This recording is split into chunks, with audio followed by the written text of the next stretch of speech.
بسم اللہ الرحمن الرحیم۔ السلام علیکم ورحمۃ اللہ وبرکاتہ۔ معزز طلباء کرام، آپ سب کیسے ہیں؟ آج ہم کتاب ہدایہ جلد رابع میں کتاب الشفا کے سبق نمبر 53 کو پڑھیں گے۔ ہمارے سبق کی ابتدا قال وَإِذَا بَلَغَ الشَّفِيعَ کی عبارت سے ہوگی، اور ہمارا سبق متحد فی حق الثمنیۃ کی عبارت پہ مکمل ہوگا۔ آئیے پہلے اپنے آج کے سبق کی عبارت کو پڑھتے ہیں۔ بسم اللہ الرحمن الرحیم۔ قال وَإِذَا بَلَغَ الشَّفِيعَ أنها بيعت ب1000 درهم فسلم ثم علم أنها بيعت بأقل أو بحنتة أو شعير قيمتها 1000 أو أكثر فتسليمه باطل وله الشفعة، لأنه إنما سلم لاستكثار الثمن في الأول ولتعذر الجنس الذي بلغه وتيسر ما بيع به في الثاني، إذ الجنس مختلف، وكذا كل مكيل أو موزون أو عددي متقارب، بخلاف ما إذا علم أنها بيعت بعرض قيمته 1000 أو أكثر، لأن الواجب فيه القيمة وهي دراهم أو دنانير، وإن بان أنها بيعت بدنانير قيمتها 1000 فلا شفعة له، وكذا إذا كانت أكثر۔ وقال زفر رحمه الله له الشفعة لاختلاف الجنس، ولنا أن الجنس متحد في حق الثمنية۔ آئیے اب اپنے سبق کی عبارت کا ترجمہ کرتے ہیں۔ قال امام قدوری رحمہ اللہ نے فرمایا، جب شفیع کو خبر پہنچی کہ یہ مکان 1000 درہم میں فروخت ہوا تو اس نے شفا سے دستبرداری ظاہر کر دی۔ پھر اسے معلوم ہوا کہ یہ مکان تو 1000 درہم سے کم میں بکا ہے، یا گندم یا جو ان کے بدلے میں بکا ہے جن کی قیمت 1000 بنتی ہے، او اکثر، یا اس گندم اور جو کی قیمت 1000 سے زیادہ بنتی ہے، تو اس کی دستبرداری کو باطل سمجھا جائے گا اور اس کو حق کے شفا ملے گا، اس لیے کہ اس نے پہلی صورت میں ثمن کو زیادہ خیال کرنے کی وجہ سے دستبرداری ظاہر کی تھی، اور فثانی دوسری صورت میں جنس کے متعذر ہونے اور ثمن کے آسان ہونے کی خبر کی وجہ سے اس نے دستبرداری ظاہر کی تھی، کیونکہ جنسیں مختلف ہوتی ہیں۔ وَكَذَا كُلُّ مَكِيلٍ أَوْ مَوْزُونٍ، یہی حکم ہے ہر کیلی یا موزونی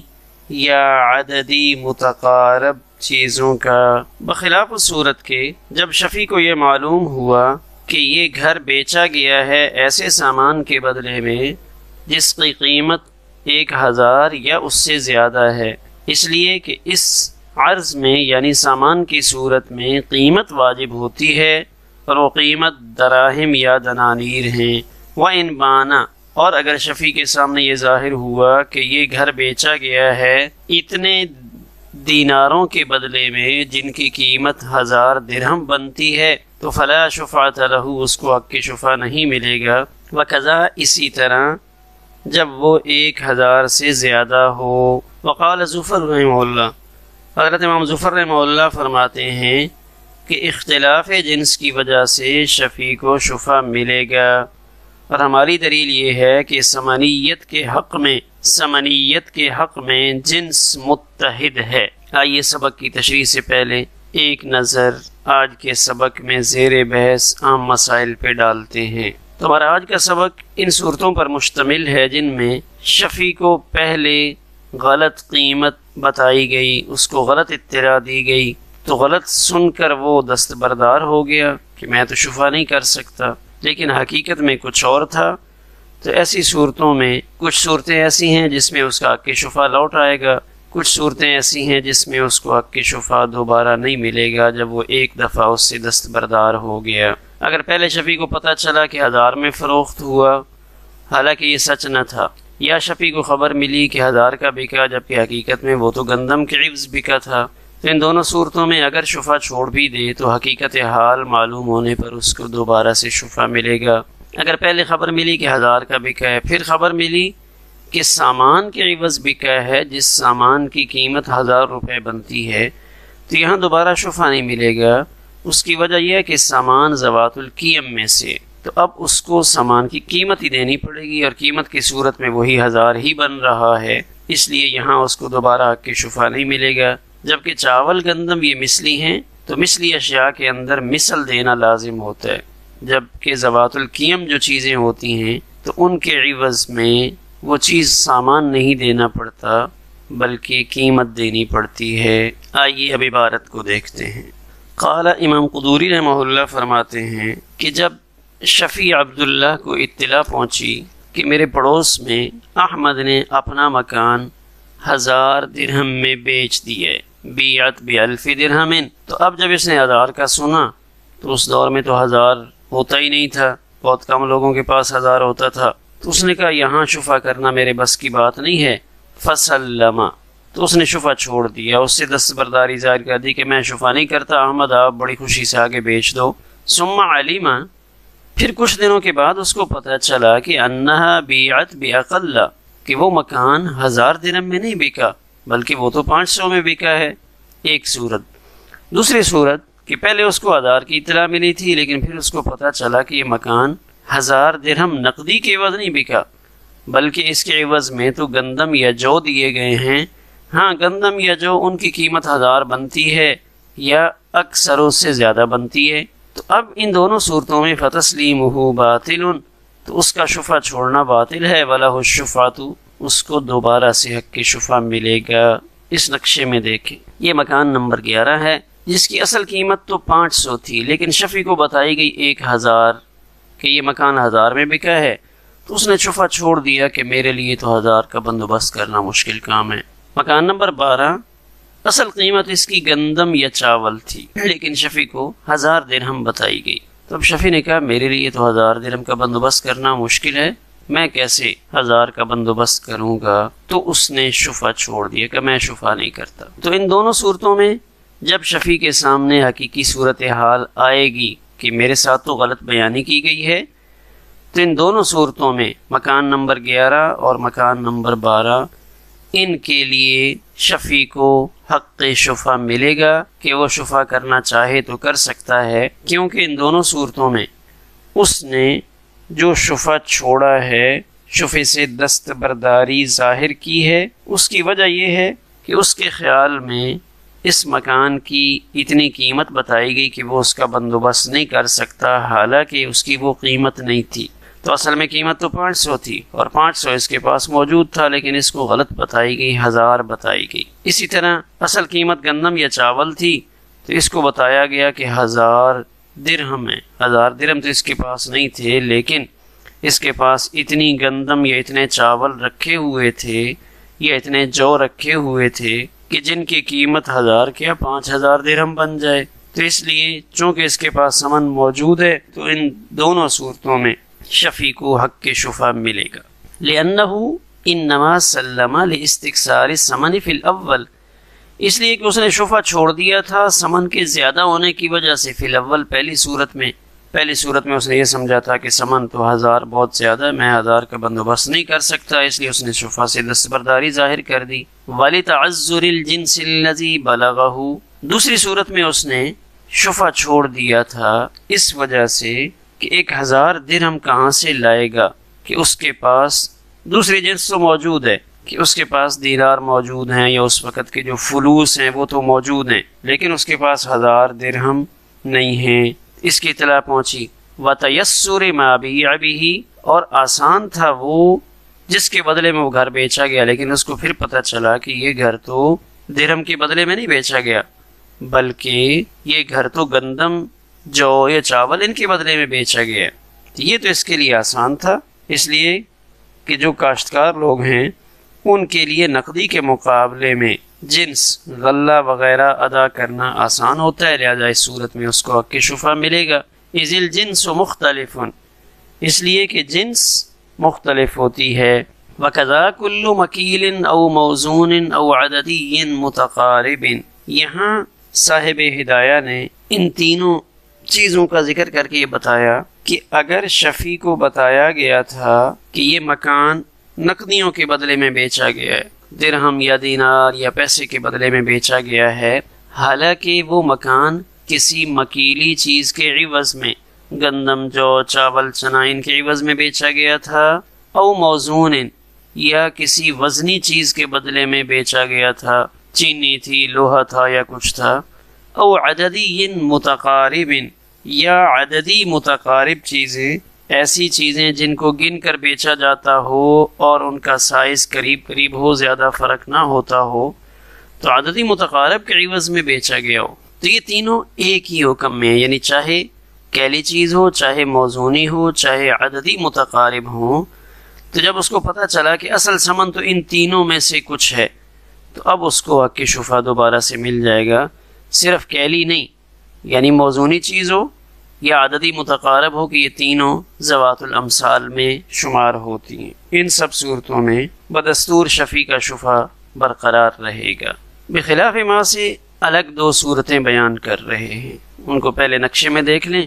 پھر عبارت میں اس کو سمجھتے ہیں۔ بخلاف ما اذا علم انها بیعت بعرض قیمته 1000 او اکثر، یہاں سے ایک الگ صورت بتا رہے ہیں کہ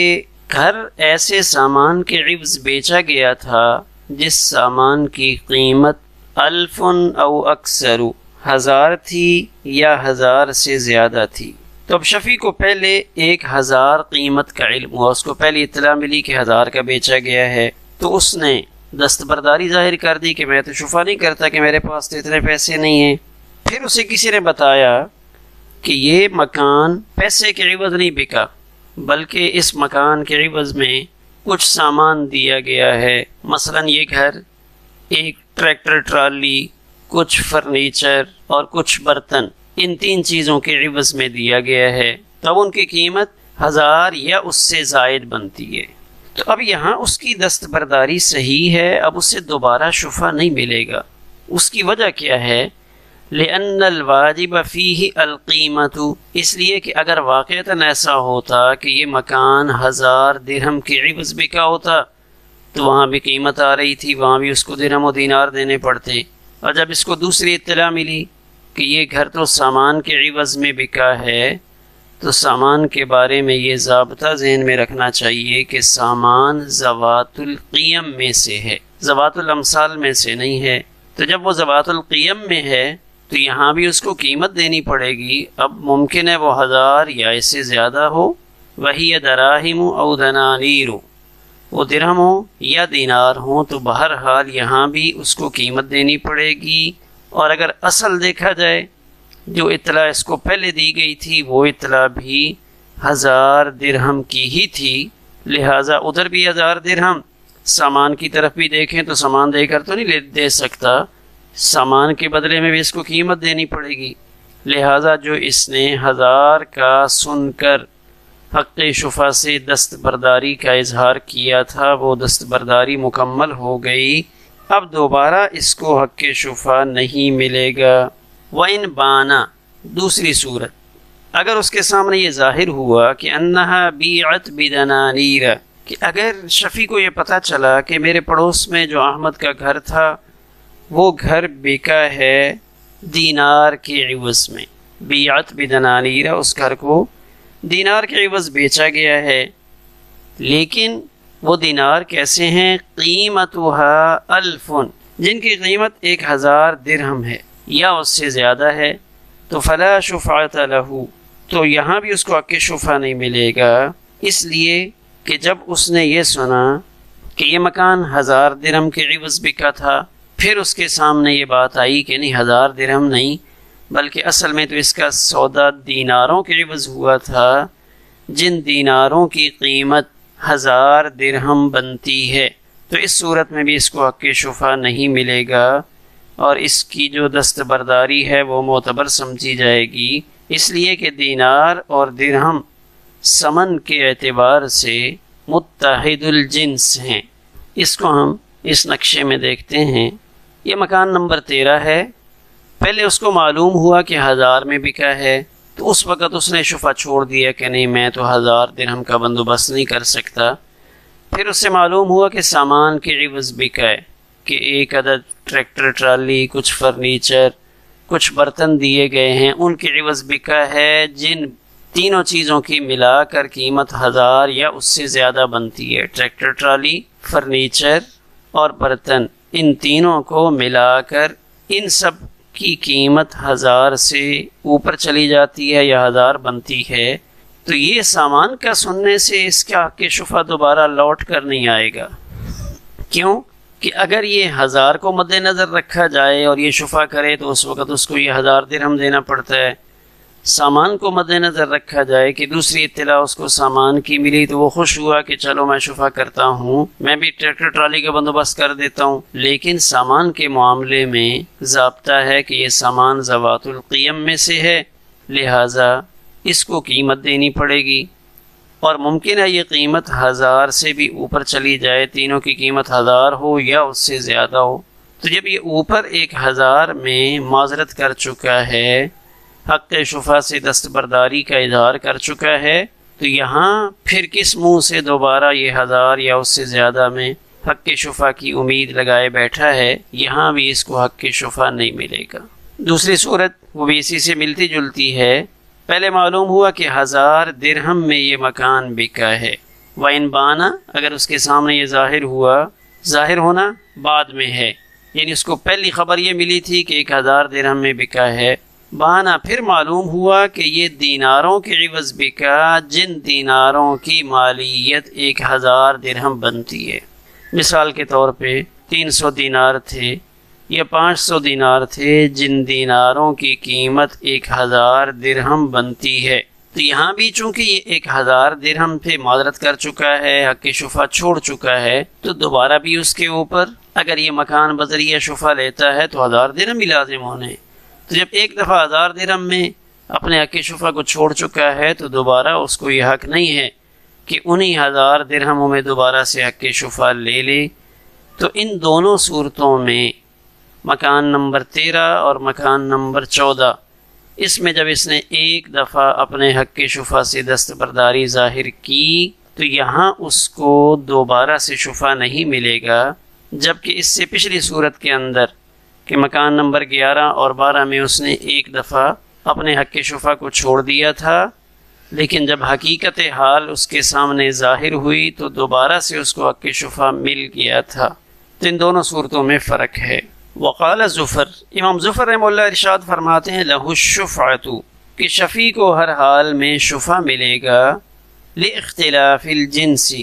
کیونکہ دینار اور درہم میں جنسیت کا اختلاف ہے، درہم اور جنس ہے، دینار اور جنس ہے، کہ پہلے اس کو پتہ چلا کہ 1000 درہم میں بکا ہے تو یہ درہم کوئی اور مخلوق ہے، یہ چاندی کی بنی ہوئی چیز ہے، پھر اس کو بعد میں پتہ چلا کہ دیناروں کے عوض بکا ہے، تو گویا کہ جو دوسری اطلاع آئی وہ دیناروں کی آئی، تو درہم اور دینار ان دونوں کے اندر غیریت ہے۔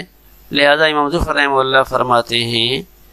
کہ جب یہ جنس بدل گئی، نیچے دلیل دی ہے کہ یہ دونوں الگ الگ ہیں،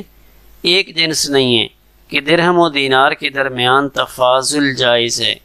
کہ جب کوئی آدمی درہم کا دینار سے تبادلہ کرے گا تو یہاں برابری ضروری نہیں بلکہ کمی زیادتی اس کی گنجائش ہے۔ وجہ یہ ہے کہ دونوں الگ اجناس ہیں، سونا اور چاندی، درہم و دینار دونوں الگ چیزیں، لہذا یہاں کمی زیادتی ہو سکتی ہے۔ تو جب اختلاف جنس پایا گیا تو پھر حق شفع ثابت ہوگا امام ظفر رحمہ اللہ کے نزدیک۔ ولنا، ہماری دلیل یہ ہے کہ ان الجنس متحد، کہ درہم و دینار ان کی جنس ایک ہے ثمنیت کے حق میں۔ تو گویا کہ ہم نے درہم و دینار کو دو پہلوؤں سے دیکھا کہ اگر ان دونوں کو بطور ثمن دیکھا جائے تو ثمن ہونے کے اعتبار سے یہ دونوں متحد ہیں، کہ ان کے ذریعے ایک دوسرے کے نصاب کی تکمیل کی جاتی ہے۔ چاندی کا نصاب مکمل نہیں ہو رہا تو سونے کی مدد لی جاتی ہے، سونے کا نصاب مکمل نہیں ہو رہا تو چاندی کی مدد لی جاتی ہے، کہ ان دونوں کو ملا کر ان کی مالیت کی قیمت لگائی جاتی ہے اور پھر زکوٰۃ کے نصاب کو متعین کر لیا جاتا ہے۔ تو ثمنیت کے پہلو سے دیکھا جائے تو ان کی جنس ایک ہے، لیکن ربا کے پہلو سے دیکھا جائے تو پھر یہ دو الگ الگ جنسیں ہیں، یہاں تک کہ ان کو کمی زیادتی کے ساتھ بیچنا بھی، تفاضل کے ساتھ بیچنا بھی جائز ہے، اس لیے کہ ربا اس میں ثمریت جاری نہیں ہوتی بلکہ وزن اور جنس کا اعتبار ہوتا ہے۔ وزن اور جنس دونوں مختلف ہیں اس حقیقت میں، لہذا درہم اور لوہا ان کے درمیان ربا نہیں پایا جاتا، اگرچہ ان کے اندر وزن ہونے کے اعتبار سے اتحاد ہے، ہیں دونوں وزنی، سونا نہیں۔ درہم اور لوہا دونوں ہیں تو وزنی، یعنی ایک پہلو سے ان کے اندر اتحاد پایا جا رہا ہے، لیکن ان کے اندر ربا جاری نہیں ہوتا۔ کیوں نہیں ہوتا؟ اس لیے کہ دونوں مختلف جنس ہیں، لوہا الگ جنس ہے، دراہم الگ جنس ہے۔ ہمارا آج کا سبق اسی پر مکمل ہوا۔